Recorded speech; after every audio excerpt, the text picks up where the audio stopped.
of her voice had the kind of gravitas that made you sit up straight. Her voice embraced you with a surety, with a sense of lived knowing, with the wisdom of a life overflowing with the blessings of lessons learned. Hers was a voice that said, I've been around the block, not once, not twice, not even 3 times, but I've been around the block and inside a few rooms and up a few stairways and down into a few basements, and I know some things. Yes, I know a few things up in here. Maya Angelou's voice, with that clarity of cadence and purpose, her actual voice and her literary voice, was certainly a voice to be reckoned with, and I think a voice for the ages. Today, in tribute, I will share her poetry and prose. Some of what I will share will be familiar to you, perhaps, and some of it may be totally new to you, as it was to me, as I was doing the research for this show. So, I invite you to kick up your heels, grab a cup of tea or coffee, or a cool glass of water or lemonade, or put on your walking shoes, lace them up, and grab your earbuds. We're going to have a good time today. Here is one of Miss Maya's poems. It's one of my favorites. This poem is called Still I Rise. Still I rise. You may write me down in history with your bitter, twisted lies. You may tread me in the very dirt, but still like dust, I'll rise. Does my sassiness upset you? Why are you beset with gloom? 'Cause I walk like I've got oil wells pumping in my living room? Just like moons and like suns with the certainty of tides, just like hopes springing high, still I'll rise. Do you want to see me broken? Bowed head and lowered eyes, shoulders falling down like teardrops, weakened by my soulful cries? Does my haughtiness offend you? Don't you take it awful hard, 'cause I laugh like I've got gold mines digging in my own backyard. You may shoot me with your words. You may cut me with your eyes. You may kill me with your hatefulness, but still, like air, I'll rise. Does my sexiness upset you? Does it come as a surprise that I dance like I've got diamonds at the meeting of my thighs? Out of the huts of history's shame, I rise. Up from a past that's rooted in pain, I rise. I'm a black ocean, leaping and wide, welling and swelling, I bear in the tide. Leaving behind nights of terror and fear, I rise into a daybreak that's wondrously clear, I rise. Bringing the gifts that my ancestors gave, I am the dream and the hope of the slave. I rise. I rise. I rise.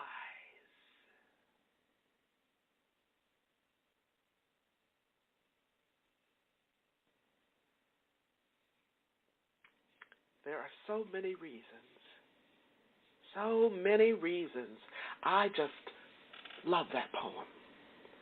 I think the most significant reason is because it is a story in the voice of a woman who will not be moved. And two, it tells a story in a voice of a people that will not be moved.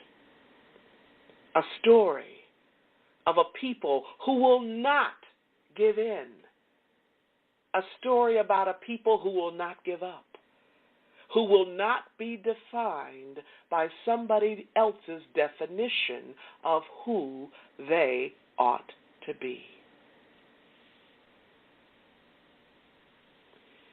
In her foreword to Brian Lanker's beautiful book called I Dream a World, Maya writes sublimely about black women, which is the singular focus of this amazing book. Black women who will not be moved. Paradoxically, in their determination, in their steadfastness, in their abiding stance of not being moved, these black women became movers in their own right. In fact, the subtitle to I Dream a World is Portraits of Black Women Who Changed America. Portraits of Black Women Who Changed America. Now, I want you to imagine, if you will, an oversized book, a book that is almost square. And when you open its pages, you'll see absolutely exquisite photos, all of them shot and rendered in black and white. Photos of black women who changed the world of their personal village, the communities in which they were born, raised, and came of age. Black women who also changed the larger world into which they were thrust, or the larger world they chose on their own terms. These photo portraits are full page. And on the opposite page of the book, the facing page, is a narrative, words from each woman's own mouth that paint a picture of her life.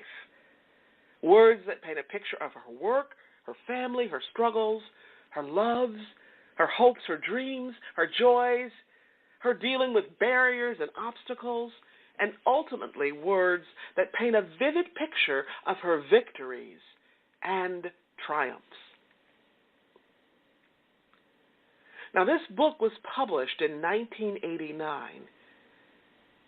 When I bought it, I looked through the names, and I recognized many of them.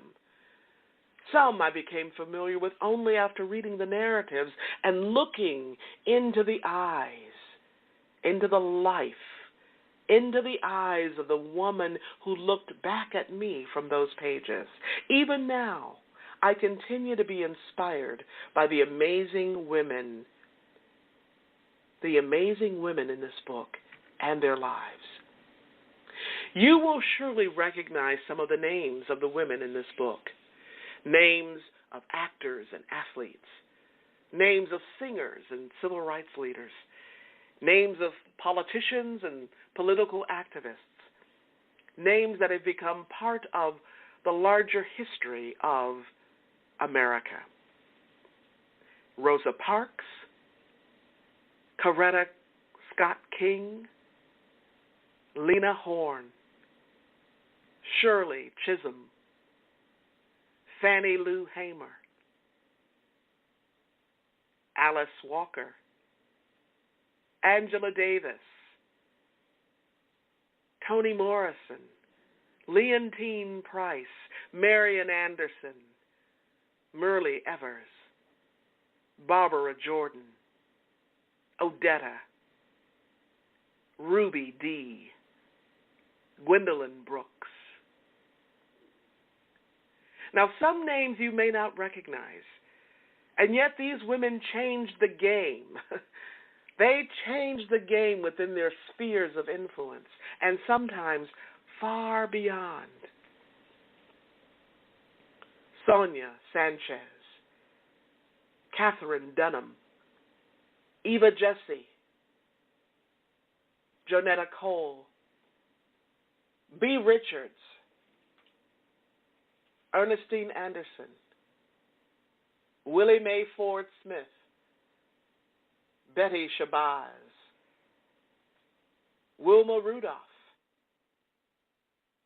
Alexa Kennedy, Oprah Winfrey, Septima P. Clark. Just to call their names, is a blessing. To sing the sweet music of their names is litany, a fragrant prayer that carries the luscious scent of honeysuckle, magnolia, night-blooming jasmine, and tuberose. It is a prayer carried aloft, a prayer lifted up to the heaven,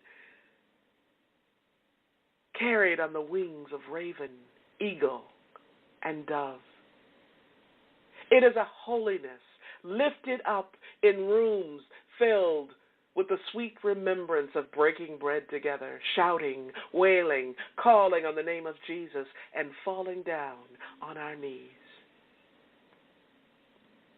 It is the pipe drift of cherry tobacco lifted onto the breezes of dusk. It is a prayer lifted up to honor the red clay roads we have trod to arrive here in the present. A prayer lifted up to bless the road ahead as we look into the heavens and behold the bright, shining, guiding star that lights the way to our future. Oh, oh, what a blessing to call the names of the women who built roads and bridges, who have cleared paths and broken new ground for me, for us, for all of us, and for our children. Dr. Maya Angelou is one of those names. She is one of the women featured in I Dream a World. Her powerful prose is also featured in the foreword. In her own words, this truth teller says, Black women whose ancestors were brought to the United States beginning in 1619 have lived through conditions of cruelties so horrible, so bizarre, the women have had to reinvent themselves. They have had to find safety and sanctity inside themselves, or they would not have been able to tolerate their torturous lives.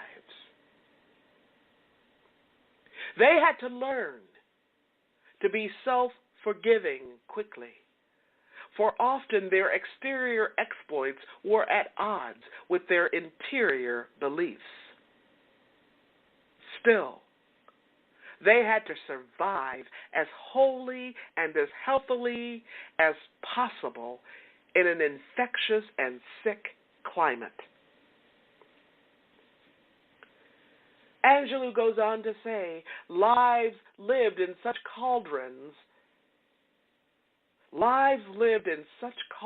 are either obliterated or forged into impenetrable alloys. Thus, early on and consciously, Black women as reality became possibilities only to themselves. To others, they were mostly seen and described in the abstract, concrete in their labor, but surreal in their humanness.